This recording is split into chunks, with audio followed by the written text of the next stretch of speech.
नमस्कार। बीए तृतीय वर्ष कक्षा में आपका स्वागत।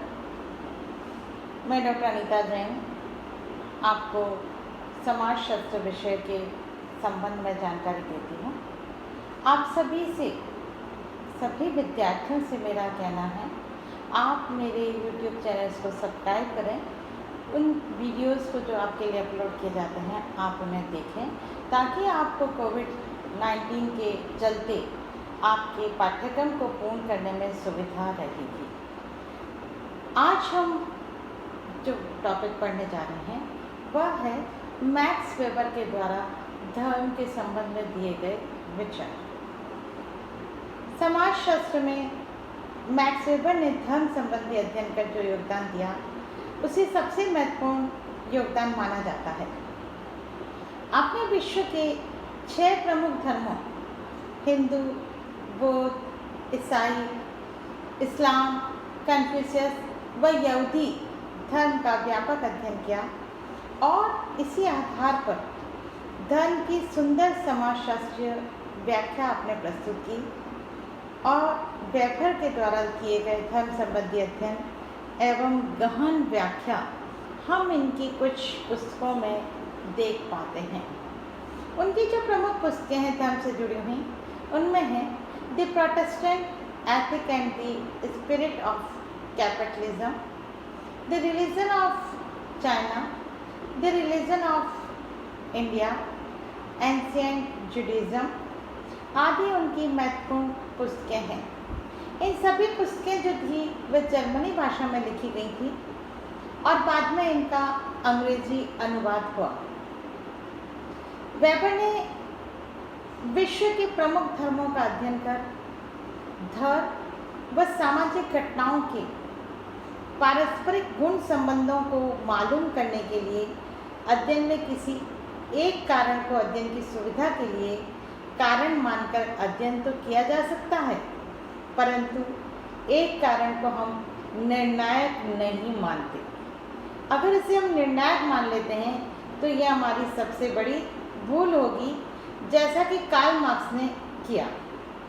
वेबर के सामाजिक घटनाओं के परस्पर संबंध को पार्सन्स ने इस रूप में प्रस्तुत किया कि निसंदेह वेबर समस्त क्षेत्रों में एक असाधारण रूप से योग्य सामाजिक व आर्थिक इतिहासकार थे।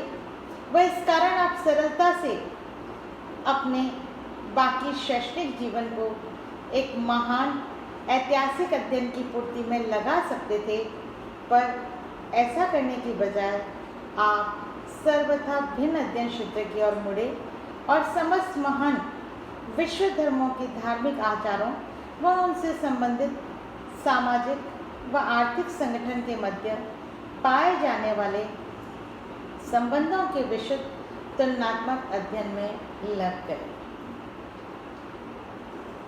जो पार्सन्स बात कर रहे हैं वह यह कह रहे हैं कि वेबर कुछ भी कर सकते थे, लेकिन वेबर ने जो अपना अध्ययन का क्षेत्र जो चुना वह बहुत अलग क्षेत्र उन्होंने चुना कि जहाँ उन्होंने महान धर्म थे, जो विभिन्न धर्म थे, उन धार्मिक आचारों और उनके सामाजिक आर्थिक संगठन के मध्य पाए जाने वाले संबंध के रूप में उन्हें देखने का प्रयास किया। वेबर का प्रमुख उद्देश्य यह सिद्ध करना था कि समाज में विभिन्न कारक, घटनाएं, विशेषताएं इत्यादि परस्पर एक दूसरे से प्रभावित होती हैं और एक दूसरे को प्रभावित करती हैं।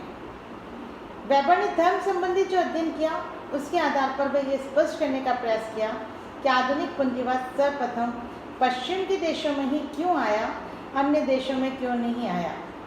इसके लिए ही उन्होंने विश्व के 6 प्रमुख धर्मों के आर्थिक लक्षणों, विशेषताओं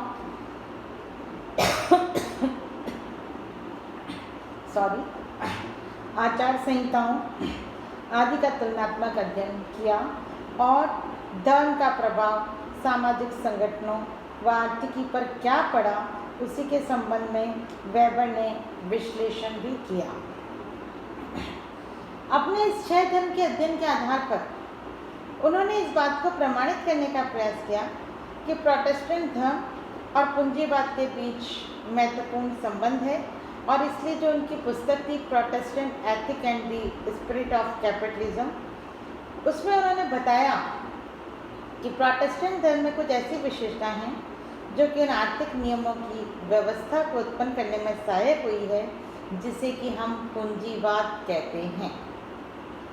वेबर ने प्रोटेस्टेंट नीति को एक आवश्यक कारक कहा जिसके अभाव में पूंजीवाद का विकास नहीं हो सकता था। मतलब वेबर का मानना है कि प्रोटेस्टेंट धर्म ही पूंजीवाद को उत्पन्न करने में, पूंजीवाद को लाने में सबसे महत्वपूर्ण उत्तरदायी होता है। इसलिए वेबर ने धर्म संबंधी विचारों के लिए प्रोटेस्टेंट धर्म और पूंजीवाद दोनों को ही अवधारणाओं को समझना आवश्यक माना है। अब हम देखेंगे पूंजीवाद का सार।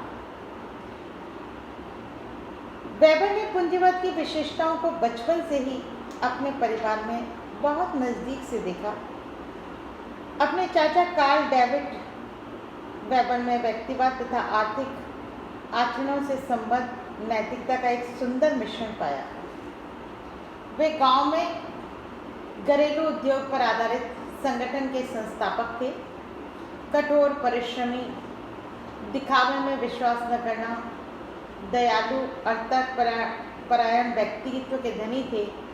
सभी गुण आधुनिक पूंजीवाद के उद्यमकर्ताओं में दृष्टिगत होते हैं। वेबर के व्यक्तित्व पर उनके चाचा के प्रभाव से वेबर के मन में ये धारणा पुष्ट हुई कि पूंजीवाद में एक विशेष प्रकार की नैतिकता का होना आवश्यक है। पूंजीवाद के सार को समझने तथा उसकी विवेचना करने के लिए वेबर ने आर्थिक क्रिया की अवधारणा को स्पष्ट किया जिसे उन्होंने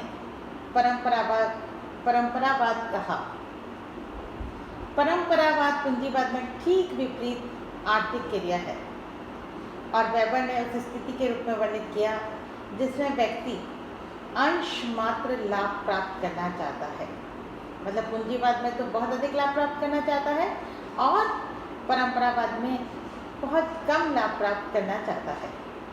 सिद्धांत को ताक पर रखकर धन इकट्ठा करना चाहता है, वह कम काम पर अधिक लाभ प्राप्त करना, काम के समय अधिकाधिक आराम करना पसंद करता है। परंपरावाद में कार्य की नवीन प्रविधियों से अनुकूलन करने की इच्छा व गुण का अभाव होता है। इसमें लोग कम आय से भी संतुष्ट होते हैं। आधुनिक पूंजीवाद में परंपरावाद की उपयुक्त विशेषताओं की विपरीत विशेषताएं विद्यमान होती हैं। परंपरावाद का मतलब क्या हुआ? वह पुराना चीज़ों से चिपका रहना, बहुत अधिक नवीन प्रविधियों में विश्वास नहीं करना, कम आय में भी संतुष्ट हो जाना आदि महत्वपूर्ण विशेषताएं उसमें देखी जाती थी। लेकिन इसकी विपरीत जो स्थिति उत्पन्न हुई, इसकी विपरीत जो आर्थिक व्यवस्था हमारे समक्ष आई, वह कहला रही थी पूंजीवाद। और वेबर ने इसमें निम्नलिखित लक्षण स्पष्ट किए हैं।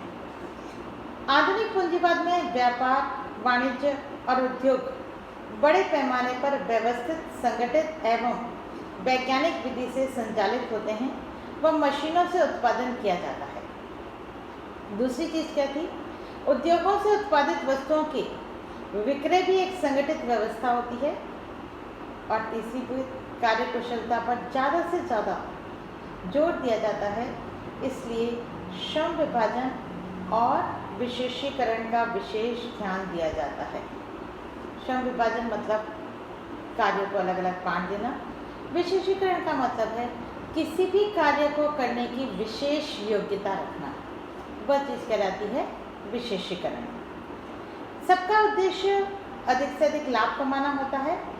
इसलिए इस व्यवस्था में कार्य ही जीवन, कुशलता व धन है। इस व्यवस्था में क्या था कि बहुत अधिक लाभ मिले और इसलिए कार्य कुशलता, जीवन, धन माना गया है। नेक्स्ट है आधुनिक पूंजीवाद में जोखिम अधिक होता है। व्यक्ति में कर्तव्यपरायणता, आत्मविश्वास व व्यवसाय में निष्ठा को महत्व दिया जाता है और इसीलिए कुशल व्यक्ति धन व सम्मान दोनों ही प्राप्त करता है। इसमें सम्मान किसको मिलता है? जिसके पास धन हो, और जो कुशल है वह धन भी कमा लेता है। यही पूंजीवाद का सार है। पश्चिमी समाजों के अलावा भी कुछ ऐसे समाज हैं जिसमें व्यापार के लिए कठोर परिश्रम किया व बचत को व्यापार विस्तार में लगाया। वेबर कहते हैं ये सभी विशेषताएं पश्चिमी समाजों में अधिक मिलती हैं। इस तरह से वेबर ने यह माना कि जहाँ प्रोटेस्टेंट धर्म था वहाँ पूंजीवाद अस्तित्व में आया, और पूंजीवाद का मतलब था ज़्यादा से ज़्यादा धन कमाना और अधिकाधिक परिश्रम करना, कुशल और श्रम जो अधिक मेहनत करने वाला विशेषीकरण का अधिक महत्व था। धन्यवाद।